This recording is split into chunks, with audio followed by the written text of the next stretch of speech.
রব্বুল আলামিন বলেন, وَإِذَا سَأَلَكَ عِبَادِي عَنِّي فَإِنِّي قَرِيبٌ أُجِيبُ دَعْوَةَ الدَّاعِ إِذَا دَعَانِ فَلْيَسْتَجِيبُوا لِي وَلْيُؤْمِنُوا بِي لَعَلَّهُمْ يَرْشُدُونَ।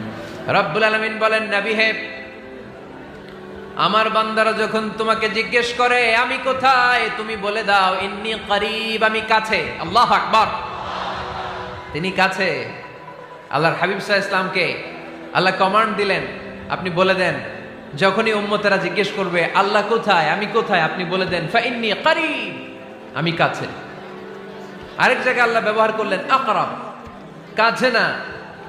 করিব মানে কাছে, আর আকরাব মানে সবচাইতে কাছে, the closest one, the most